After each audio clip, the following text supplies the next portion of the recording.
আসন্ন ত্রয়োদশ জাতীয় সংসদ নির্বাচনকে সামনে রেখে নির্বাচনী প্রচারণায় আজকে উপস্থিত আছেন তারাকান্দা উপজেলা তাঁতি দলের সাধারণ সম্পাদক প্রার্থী আমার শ্রদ্ধেয় চাচা জনাব জাহাঙ্গীর আলম এবং উপস্থিত আছেন ৫ নং বালিকা ইউনিয়নের চেয়ারম্যান পদপ্রার্থী আমার শ্রদ্ধেয় চাচা জনাব রিভাস সরকার।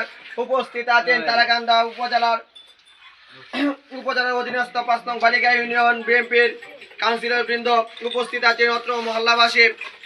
সকলকে জানাই বাংলাদেশ জাতীয়বাদী যুব দল, বাংলাদেশ জাতীয়বাদী ছাত্র দল, বাংলাদেশ জাতীয়বাদী তাঁতি দলের পক্ষ থেকে রক্তিম শুভেচ্ছা এবং অভিনন্দন। প্রিয় সংগ্রামী সাথী সংগ্রামী সহযোগিতা বৃন্দ, আপনারা জানেন ১২ই ফেব্রুয়ারি আগামী দিনে বাংলাদেশ জাতীয়বাদী দল বিএনপি নির্বাচনে অংশগ্রহণ করছে। উক্ত নির্বাচনে এই ফুলপুর তারাকান্দার এই আসন থেকে আমাদের প্রিয় নেতা জনাব মুতার হোসেন তালুকদার দানিশ শীষের মনোনীত প্রার্থী।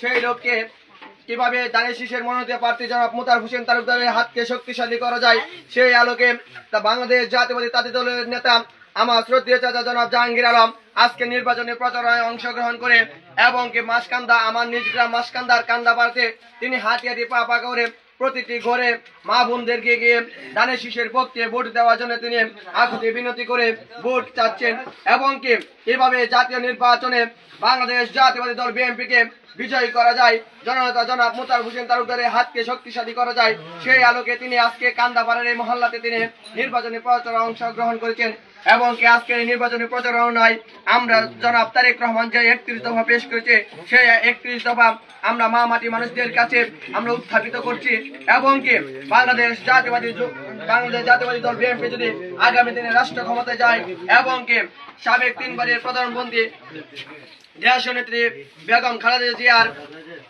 সন্তান জনাব তারেক রহমান যদি প্রধানমন্ত্রী হিসাবে বাংলাদেশের দায়িত্ব গ্রহণ করে আগামী দিনে ইনশাআল্লাহ মাদক সন্ত্রাস মুক্ত বাংলাদেশ গড়ে তোলা হবে এবং কি উন্নয়নের জোয়ারে বাংলাদেশ ভাসবে, সেই আলোকে আজকে নির্বাচনে অংশগ্রহণ করেছি।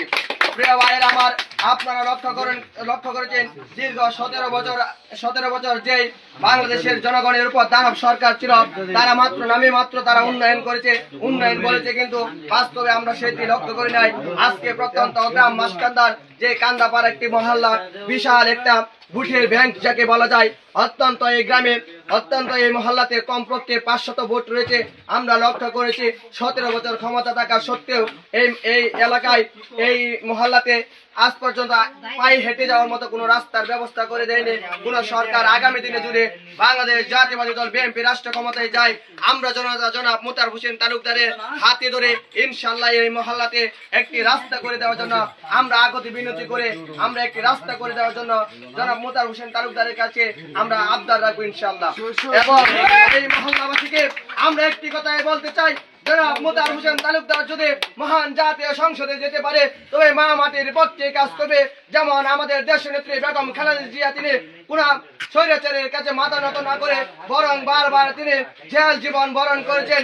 ৪ দেওয়ালের জীবনকে তিনি বেছে নিয়ে তিনি আপসহীন নেত্রী এভাবে হয়নি, বারবার যখন কোন স্বৈরাচার এসেছে যুগপৎ আন্দোলন থেকে ২০২৪-এর গণঅভ্যুত্থান পর্যন্ত আপসহীন দেশনেত্রী বেগম খালেদা জিয়ার অবদান ছিল।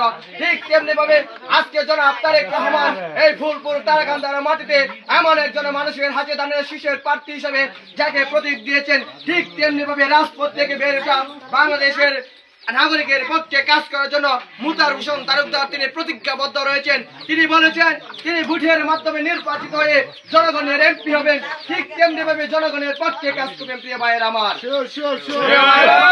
একটি কথাই বলবো, আগামী দিনে যে ত্রয়োদশ জাতীয় সংসদ নির্বাচন ১২ই ফেব্রুয়ারি নির্বাচনে আপনারা সারাদিন দানিশ শীষের পক্ষে কাজ করবেন, দানিশ শীষ প্রতীকে ভোট দিবেন। সকলকে ধন্যবাদ জানিয়ে আমি আমার সংক্ষিপ্ত বক্তব্য এখানে শেষ করছি। আল্লাহ হাফেজ। বাংলাদেশ জিন্দাবাদ, জনাব তারেক রহমান জিন্দাবাদ, জনাব মুতার হোসেন তালুকদার জিন্দাবাদ। আগামী দিনে দানিশ শীষের বিজয় সুপ্রত্যাশা রক্ত করে সকলের সুস্বাস্থ্য দীর্ঘায়ু কামনা করে আমি আমার সংক্ষিপ্ত বক্তব্য এখানে শেষ করছি। আসসালামু আলাইকুম ওয়া রাহমাতুল্লাহ। বাংলাদেশ চিরজীবী হোক। ধন্যবাদ সবাই।